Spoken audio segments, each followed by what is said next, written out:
কৃষক ভাইরা শুভেচ্ছা নিন। শুরু করছি কৃষি উন্নয়ন ভিত্তিক প্রামাণ্য অনুষ্ঠান মাটি ও মানুষ। কৃষক ভাইরা আপনারা লক্ষ্য করছেন যে আমরা গত কয়েক সপ্তাহ ধরে যারা 2025 সালে জাতীয় মৎস্য পদক পেয়েছেন তাদেরকে নিয়ে ধারাবাহিকভাবে প্রতিবেদন উপস্থাপন করছি।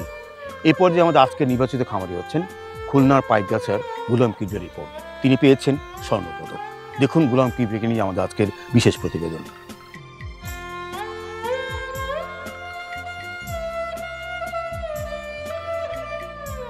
আমি খুলনা বিএল বিশ্ববিদ্যালয় কলেজ থেকে সর্বোচ্চ শিক্ষায় শিক্ষিত হয়ে বৈবাহিক সূত্রে যখন পাইকগাছা আসলাম, এসে তখন দেখলাম এই বাগদা চিংড়ির ব্যবসাটা খুব ডেভেলপ করছে এখানে।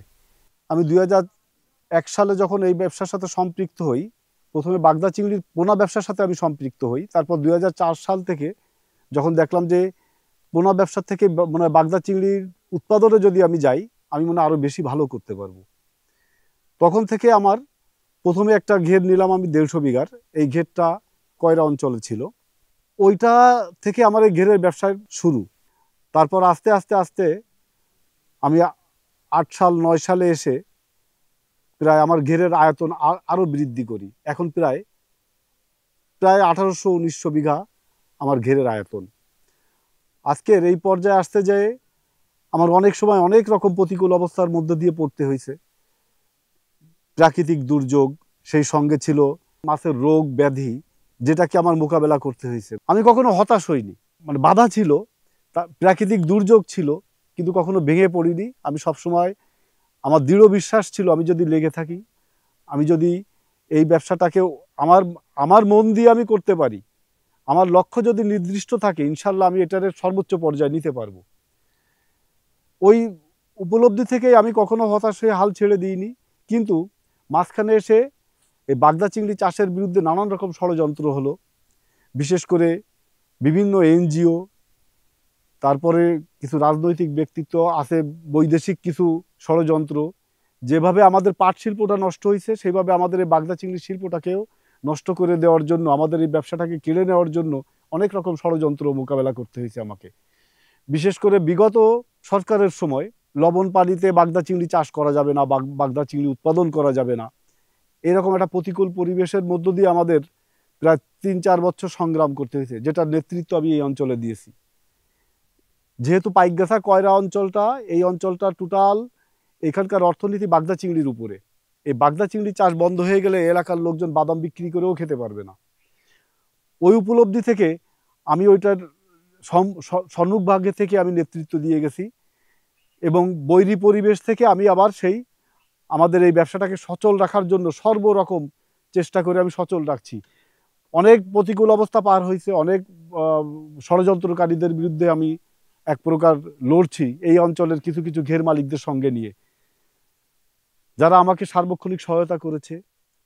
তারাও তাদের অল্প 2 বিঘা 2.5 বিঘা একটা আয়তনের একটা ঘের থেকে তাদের সারা বছরের জীবিকা নির্বাহ করতে পারে এই বাগদা চিংড়ি চাষ করে, যেটা কিন্তু অন্য কোনো সবজি বা অন্য কোনো উৎপাদনে সম্ভব না। সেই প্রথম থেকে এই পর্যন্ত আমার নানা প্রতিকূল অবস্থা পার হয়ে আজকে আমি এই সাফল্যের পর্যায়ে চলে আসছি। এক সময় যখন ছিল মাত্র 3 টন আমার উৎপাদন ছিল, আর আজ আমার এটার উৎপাদন প্রায় 142 টন। এটাই আমার সাফল্য।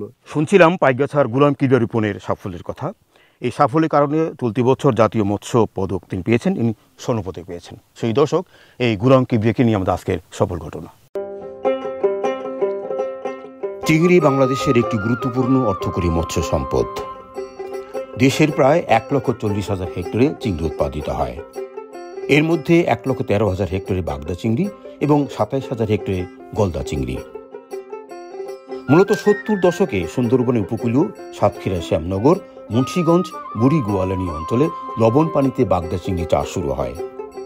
পরবর্তীতে ক্রমান্বয়ে বাণিজ্যিক ঘের হিসেবে খুলনার কয়রা, পাইকগাছা, সাতক্ষীরার কালীগঞ্জ, দেবহাটা, আশাশুনি ইত্যাদি অঞ্চলে সম্প্রসারিত হয়। খুলনার পাইকগাছা এর মধ্যে অন্যতম, যেখানে শিবসা, কপোতাক্ষ এবং ভদ্রা নদীর তীরবর্তী কপিলমণি, হরিঢালি, ভেলোটি, সোলাদানা, গদাইপুর, বারুলি ইত্যাদি অঞ্চলে বিস্তার ঘটে। সেই সময় সুন্দরবনের কুলঘেঁষা খাল নদী থেকে প্রাকৃতিক পোনা সংগ্রহ করে জমির আইল বেঁধে 1 থেকে 2 ফুট পানিতে চিংড়ি চাষ করা হতো আর উৎপাদন হতো একরে মাত্র 8 থেকে 10 কেজি। 90 দশক থেকে বাগদা চিংড়ি উৎপাদনে হ্যাচারি পোনা ব্যবহার করে আধা নিবিড় পদ্ধতি শুরু হয়, যার উৎপাদন একরে 1200 থেকে 1500 কেজি। তবে আধা নিবিড় পদ্ধতি চিংড়ি চাষের ক্ষেত্রে একটি সংবেদনশীল প্রযুক্তি। উৎপাদন বেশি হলেও আধা নিবিড় পদ্ধতি একটি ব্যয়বহুল প্রযুক্তি। ফলে দীর্ঘদিন ধরে আধা নিবিড় প্রযুক্তি চলমান থাকলেও প্রান্তিক পর্যায়ে এর সম্প্রসারণ তেমনটি ঘটেনি। সেই সময়ে চিংড়ি গবেষণা কেন্দ্রের বিজ্ঞানীগণ সনাতনী ঘেরের গবেষণালব্ধ ফলাফল নিয়ে ঘেরে পানির গভীরতা বৃদ্ধি, ভাইরাস মুক্ত SPF, PL এবং প্রোবায়োটিক্স ব্যবহারের সুপারিশ করেন। এই প্রযুক্তিকে বলা হচ্ছে ইমপ্রুভ ট্রেডিশনাল মেথড বা উন্নত সনাতন পদ্ধতি। সেই সময়ে সুপারিশকৃত উন্নত সনাতনী চিংড়ি চাষে যিনি প্রথম এগিয়ে আসেন তিনি হলেন আজকের জাতীয় মৎস্য পদকপ্রাপ্ত খামারি এই গুলাম কিবরিয়া রিপন। তার সাফল্যের বর্ণনায় তিনি প্রতিবেদনের শুরুতেই বলেছেন, 2004 সালে কয়রাতে 150 বিঘা ঘেরে বাগদা চিংড়ি চাষের মাধ্যমে তিনি চিংড়ি চাষে সম্পৃক্ত হন। পরবর্তীতে 2007 সালে 400 একর, 2009 সালে 240 একর, এইভাবে ক্রমান্বয়ে ঘেরে আয়তন বৃদ্ধি করেন। বর্তমানে 8টি ঘেরে জমির পরিমাণ 1800 বিঘা, যেখানে উন্নত সনাতনী প্রযুক্তিতে বছরে 90 মেট্রিক টন চিংড়ি উৎপাদিত হচ্ছে। পাশাপাশি ঘেরে অন্যান্য প্রজাতির মাছ উৎপাদিত হচ্ছে প্রায় 50 মেট্রিক টন, অর্থাৎ 1800 বিঘা থেকে বছরে 142 মেট্রিক টন মাছ উৎপাদিত হচ্ছে। গুলাম কিবরিয়া রিপনের হাত ধরে শুরু হওয়া সেই উন্নত সনাতনী পদ্ধতি এখন পাইকগাছা অঞ্চলে প্রায় শতাধিক ঘেরে বিস্তার ঘটেছে। এই প্রযুক্তি প্রান্তিক পর্যায়ে আরও ব্যাপক সম্প্রসারণে জেলা উপজেলা মৎস্য বিভাগ নানা রকম সম্প্রসারণ কর্মসূচি পরিচালনা করছে। মতিউর সাহেব, বিশাল এরিয়া পাইকগাছা খুলনা অঞ্চলে এবং অনেক প্রতিষ্ঠিত খামারিও আছেন। আপনারা চলতি 2025 সালের জাতীয় মৎস্য পদক সুপারিশ করেছেন গুলাম কিবরিয়া রিপনকে। প্রেক্ষাপট কী ছিল এবং এই অর্জনটা আপনাদের কী মনে হচ্ছে আপনাদের জেলার পক্ষ থেকে? ইমপ্রুভ ট্রেডিশনাল কালচার ক্যাটাগরিতে আমরা পাইকগাছার চাষি জনাব গুলাম কিবরিয়া রিপনকে জাতীয় মৎস্য পদক 2025-এর জন্য আমরা মনোনয়ন করি। এখানে তো অনেক খামারই ছিল, অনেক সফল খামারও রয়েছে। আপনারা কেন গুলাম কিবরিয়া রিপনকে সুপারিশ করেছিলেন পদক পাওয়ার ক্ষেত্রে? হ্যাঁ, অনেকে ছিল, তার ভিতরে ওনার খামারটা বেছে নেওয়ার মূল কারণ ছিল যে উনি ইমপ্রুভ ট্রেডিশনাল টেকনোলজিতে ওনার যে প্রোডাকশন ছিল এটা খুবই চমৎকার। আমরা জানি সনাতনী পদ্ধতিতে এলাকায় চিংড়ি চাষ হয়, সনাতনী আপনি বলছেন ইমপ্রুভ মেথডও হচ্ছে, তো দুটোর মধ্যে পার্থক্যটা কি? আসলে ট্রেডিশনাল কালচারে পার স্কোয়ার মিটারে 2টা থেকে 3টা চিংড়ির পোনা ছাড়া হয়, আর ইমপ্রুভ ট্রেডিশনাল কালচার মেথডে এটা 5টার বেশি ছাড়া হয়। পাশাপাশি ট্রেডিশনাল খামারে কোনো খাবার দেওয়া হয় না, কিন্তু ইমপ্রুভ ট্রেডিশনাল খামারগুলোতে এটা খাবার দিয়ে চাষ করা হয়। এইটাই পার্থক্যটা, এটাই হলো মূল পার্থক্য। এবং সেই ক্যাটাগরিতে ওনাকে মনোনয়ন দেওয়ার মূল কারণ ছিল যে ওনার উৎপাদনটা ছিল খুবই চমৎকার। এই খামারকে নিয়ে আপনারা জেলা মৎস্য অধিদপ্তর থেকে কী ধরনের কার্যক্রম পরিচালনা করছেন? কোন খামারিকে ভিজিট করাচ্ছেন বা যারা খামার তাদেরকে এখানে এক্সচেঞ্জ ভিজিট করাচ্ছেন? ওনার পুরস্কার পাওয়ার পরে অন্য যারা ট্রেডিশনাল ওয়েতে চাষ করে তারা কিন্তু ওনার খামারটা ভিজিট করেছে এবং এটা এখনো করে যাচ্ছে, চলমান আছে। এবং ওনার খামারটা ভিজিট করে এই টেকনোলজিটা সম্প্রসারণের ব্যাপারে আমি কথা বলেছি যাতে অন্য চাষিরা জন্য এটা গ্রহণ। এই পদকপ্রাপ্ত পাওয়ার পরে গুলাম কিবরিয়া রিপনের মানুষের মধ্যে উৎসাহটা কেমন দেখতে পাচ্ছেন? এই পুরস্কারটা যেমন ওনাকে আগামী দিনে চিংড়ি চাষে নিজেকে উৎসাহিত করবে, পাশাপাশি কিন্তু আমাদের চাষিদেরকে উদ্বুদ্ধ করবে একটু উন্নত গ্রহণ করে মাছ চাষ করা। খুলনা অঞ্চলে অনেক চ্যালেঞ্জ এখন বিদ্যমান বাগদা চিংড়ি উৎপাদনের ক্ষেত্রে, এগুলো নিয়ে মৎস্য অধিদপ্তর নতুন কিছু ভাবছেন কিনা? আমাদের একটা বড় প্রজেক্ট ছিল sustainable coastal and marine fisheries project. এই প্রজেক্টকে আমরা অ্যাড্রেস করেছিলাম যে চিংড়ির উৎপাদন বৃদ্ধির জন্য যে বিদ্যমান সমস্যাগুলো ছিল, মেইনলি হলো 2টা সমস্যা: ঘেরগুলোর অবকাঠামোগত উন্নয়ন এবং উন্নত মানের চিংড়ির পোনা উৎপাদন নিশ্চিত করা আর কি। সেই দৃষ্টিকোণ থেকে আমরা ক্লাস্টার ফার্মিংটাকে বেছে নিয়েছিলাম এই এলাকার জন্য, এবং খুলনা, সাতক্ষীরা, বাগেরহাট মিলায়ে প্রায় 300 ক্লাস্টারে আমাদের চাষ হয়েছে। 300 ক্লাস্টার, এক ক্লাস্টারে 25 জন চাষি করেছিল, অর্থাৎ 7,500 চাষি নিয়ে কিন্তু এই প্রকল্প থেকে আমরা কাজ করেছি। এই যে খামারগুলো আমরা নির্বাচন করেছি 7,500, এই খামারগুলোর কিন্তু গভীরতা ছিল 4 ফিট করে। আমরা এসপিএফ চিংড়ির পোনা এই খামারিদেরকে সরবরাহ করার পরিপ্রেক্ষিতে আমরা দেখেছি 3 থেকে 5 গুণ উৎপাদন বৃদ্ধি পেয়েছে। যেমন ক্লাইমেট চেঞ্জ একটা ইস্যু আছে এখানে এই বাগদা চিংড়ি ক্ষেত্রে বা চিংড়ি ক্ষেত্রে, সেই বিষয়ে কি আপনার বিবেচনা করছেন ক্লাইমেট চেঞ্জ বিষয়গুলো? হ্যাঁ, আমাদের এখন যতগুলোই আমরা প্রকল্প গ্রহণ করছি সেগুলো ক্লাইমেট চেঞ্জ ইস্যুটাকে কনসিডার করে করা হয়েছে। পাশাপাশি হলো যে আমরা প্রিবায়োটিক প্রোবায়োটিকের ব্যবহারের কথা বলছি, সেটাও কিন্তু এখন চাষিরা ব্যবহার করছে। শুধুমাত্র এই যে ক্লাইমেট চেঞ্জ ইস্যুটাকে মাথায় রেখে এই পরিবর্তনগুলো এসছে, এবং মাছের গুণগত মানসম্পন্ন খাবারের যে ব্যবহার হচ্ছে এটাও কিন্তু এই পরিবর্তিত অবস্থার সাথে খাপ খাওয়াই নিয়ে আমাদের চিংড়ি চাষটাকে এক্সটেনশন, পাশাপাশি হলো চিংড়ি চাষ ব্যবস্থাপনাকে একটা সাস্টেইনেবল ওয়েতে নিয়ে যাওয়ার জন্য কিন্তু আমরা কাজ করছি।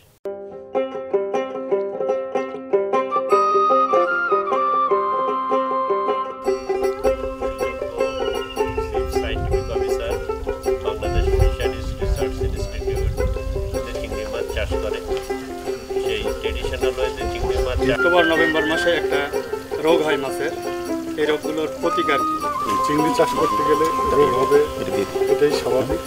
তারপরেও যদি মধ্যবর্তী সময় হয়, তার জন্য ধরেন রোগের উপর নির্ভর করে ব্যবস্থা নিতে হবে। সেই রোগটা আপনার ব্যাকটেরিয়া যদি জনিত রোগ না ভাইরাস জনিত রোগ। বৈজ্ঞানিক পদ্ধতিতে চিংড়ি চাষ করতে যায়, সেক্ষেত্রে আমরা সফলতা পাবো কিনা? আমরা চাচ্ছি এক্সপোর্ট বৃদ্ধি করতে।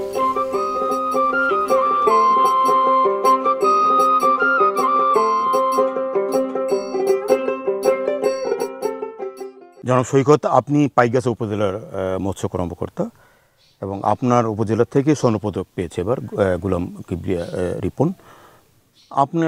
উনি কেন পেলেও আপনার কাছে কী মনে হচ্ছে যে অন্য কৃষকদের ছিল, ওনার পাওয়ার পিছনে আপনাদের যুক্তি কী ছিল? শুধু চিংড়ির উৎপাদনই না, উনি যেমন ট্রেডিশনাল থেকে বেরিয়ে এসে ইমপ্রুভ ট্রেডিশনাল করছেন, সেই সাথে সাথে ওনার যে কর্মসংস্থানের সৃষ্টি করেছেন, এখানে একটা বড় অংশ উনি প্রায় 100-র উপরে মানুষের কর্মসংস্থান সৃষ্টি করছেন যারা নিয়মিত এখানে কাজ করছে। শুধু কি 100 জন মানুষের কর্মসংস্থানের কারণেই আপনি রিপনকে সুপারিশ করেছেন নাকি এখানে?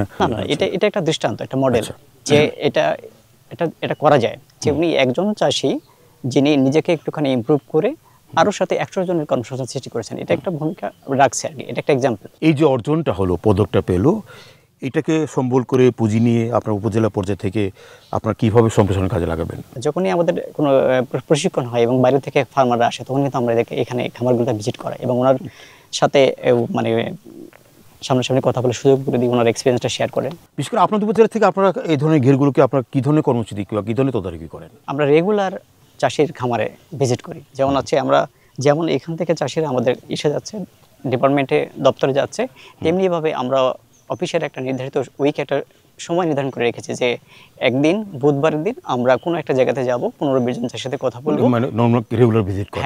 উপজেলাতে তো এখন অনেক চ্যালেঞ্জ বিদ্যমান, কারণ অনেক খামারি রয়েছে, অনেক ঘের রয়েছে। এখন কি ধরনের চ্যালেঞ্জ, লার্নিংগুলো কি এবং সুপারিশ কি আপনার এক্ষেত্রে? আমাদের একটা প্রজেক্ট ছিল যে sustainable coastal and marine fisheries project. এটা দুটো যে প্রবলেম আছে, চ্যালেঞ্জ আছে, সেটাকে কিন্তু আমরা করার চেষ্টা করেছি। সেটা হচ্ছে যে এখানকার ডেপথ, যে ট্রেডিশনাল ওয়েতে কালচারটা করা হয় সেখানে ডেপথটা অনেক কম, এটা একটা বড় চ্যালেঞ্জ। এই ডেপথটাকে আমাকে বৃদ্ধি করতে হবে। এই যে প্রজেক্টের মাধ্যমে কিন্তু আমরা করেছি কি চাষি তার অবকাঠামোগত উন্নয়ন করবে, সেই সাথে সরকার তার সাবসিডি দিয়েছে বিভিন্ন খাতে, যেমন পিএল, ফিড, অন্যান্য যে এগুলো। তাহলে এইটা একটা বড় চ্যালেঞ্জ। আর একটা বড় চ্যালেঞ্জ হচ্ছে গুণগত মানের পিএল। এবং একটা জিনিস সবসময় বলা হয় যে আপনি যখন গুণগত মানের পোনা কিনবেন, আপনার সার্ভাইভাল রেট যেমন বাড়বে, প্রোডাকশনও বাড়বে।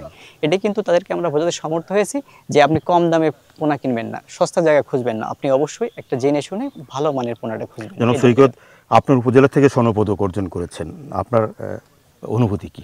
এটা আসলে দুর্দান্ত অনুভূতি যে আমরা সকলে মিলে পাইকগাছার কাজ করতে পেরেছি এবং তাকে জাতীয়ভাবে স্বর্ণপদক প্রাপ্তিতে আমরা শুধু পাইকগাছা প্রশাসন, মৎস্য অধিদপ্তর এবং এই অঞ্চলের মানুষের সাথে আমরা নিজেরাও গর্বিত বোধ করছি। এই পদক পাওয়ার পরে এই অঞ্চলের ঘের মালিকরা কেমন উৎসাহ দেখান, কতটুকু আশাবাদী তারা?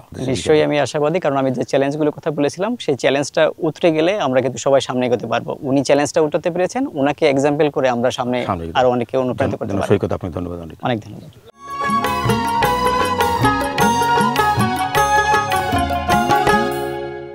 জনাব গোলাম কিবরিয়া রিপন, সারাদিন আপনার সঙ্গে ছিলাম এবং আপনার খামার দেখলাম, এবং যে কারণে সরকার আপনাকে জাতীয় পুরস্কার দিয়েছেন স্বর্ণপদক, সেই প্রেক্ষাপট দেখলাম, কথা বললাম অনেকের সঙ্গে।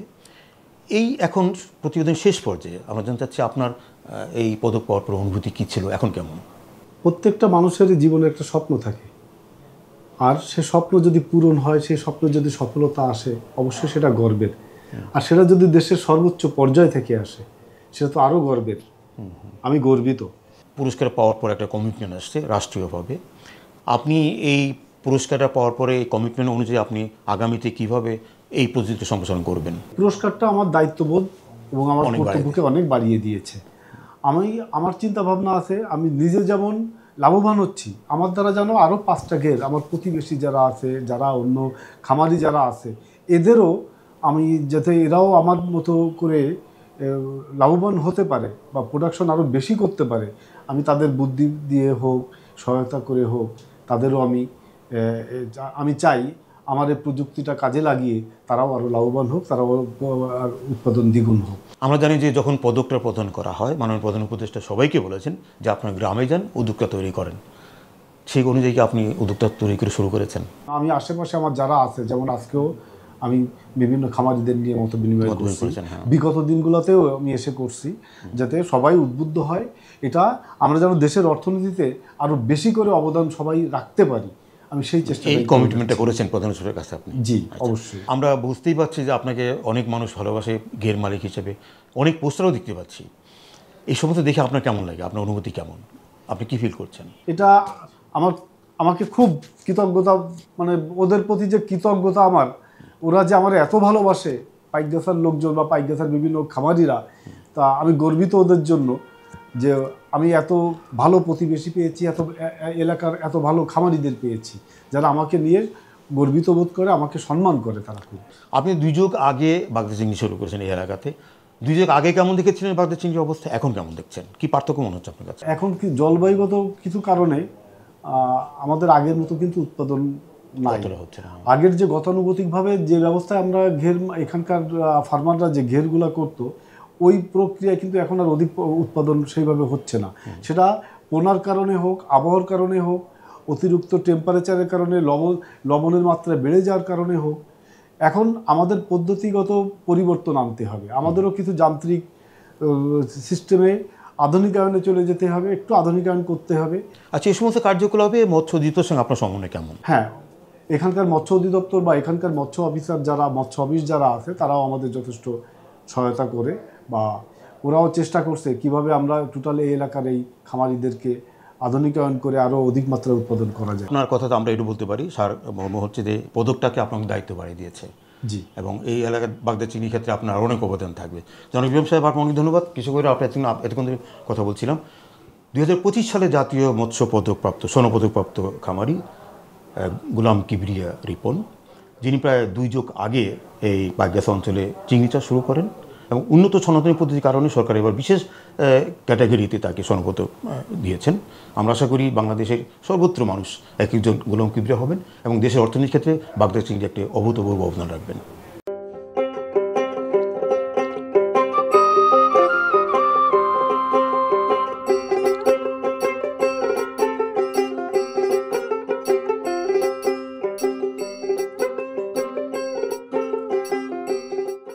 খুলনা পাইকগাছার স্বর্ণপদকপ্রাপ্ত খামারি গোলাম কিবরিয়াকে নিয়েছিল আমাদের আজকের বিশেষ প্রতিবেদন। আজ এ পর্যন্তই। আমাদের আগামী অনুষ্ঠানগুলো দেখবার আমন্ত্রণ জানিয়ে শেষ করছি আমাদের আজকের মাটি মানুষ। সকলকে ধন্যবাদ।